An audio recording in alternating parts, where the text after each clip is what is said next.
Assalamualaikum warahmatullahi wabarakatuh. Selamat pagi semuanya.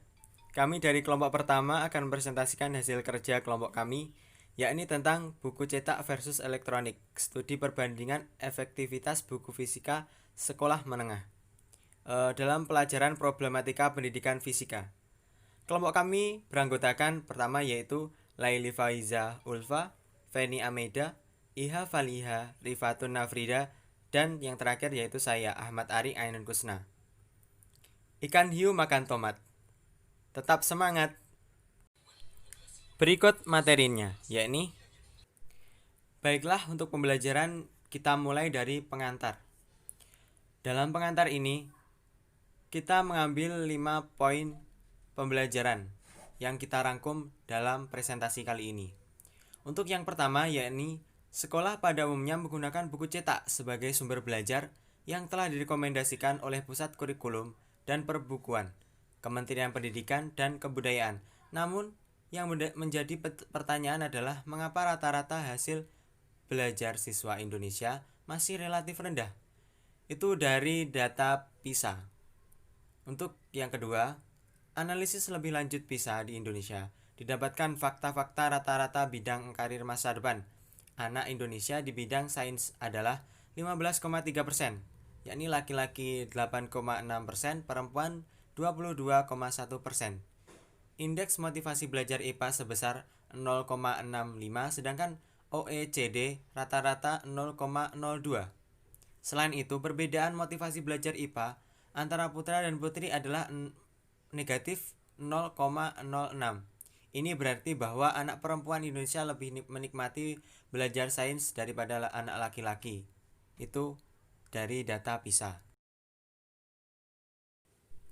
Baiklah, untuk yang poin ketiga dari pembelajaran ini, yakni penggunaan sumber belajar menjadi salah satu faktor yang dapat mempengaruhi hasil belajar.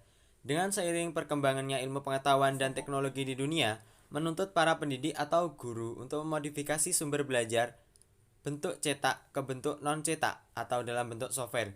Salah satunya adalah buku berbasis elektro. Buku berbasis elektronik tergolong buku interaktif karena ditulis dalam berbagai macam warna.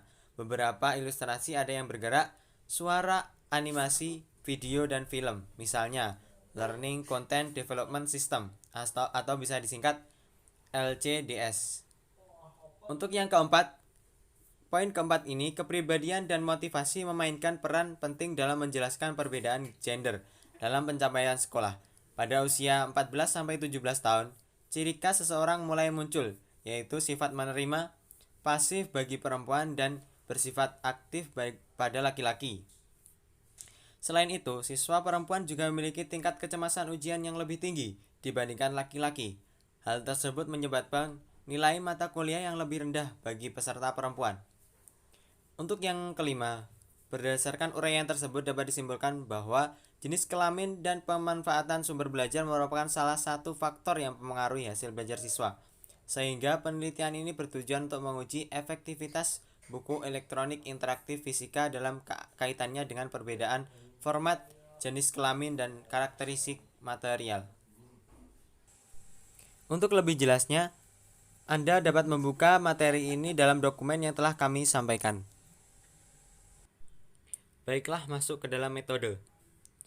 Untuk yang pertama yakni populasi penelitian. Populasi penelitian tersebut adalah seluruh siswa kelas 11 SMA negeri di Provinsi Lampung, khususnya Indonesia tahun ajaran 2016-2017. Untuk sampel dipilih secara purposive sampling sebanyak 12 kelas sederajat. 6 kelas pertama mempelajari fisika dengan sumber belajar buku elektronik interaktif. Setiap kelas mempelajari topik yang berbeda, yaitu elastisitas dan hukum Hooke, kinematika, gerak harmonik sederhana, panas, impuls dan momentum, usaha dan energi. 6 kelas kedua mempelajari fisika dengan menggunakan buku cetak fisika, terbitan Pusat Kurikulum dan buku Kementerian Pendidikan dan Kebudayaan. Untuk pendekatan pembelajaran, semua kelas adalah pendekatan saintifik. Semua kelas diberikan pretest sebelum treatment dan post-test setelah treatment.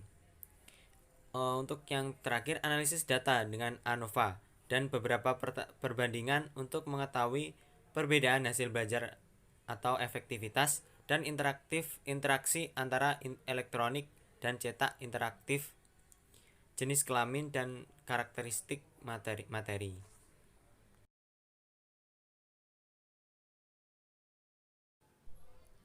Baik, selanjutnya kita masuk dalam hasil dan diskusi.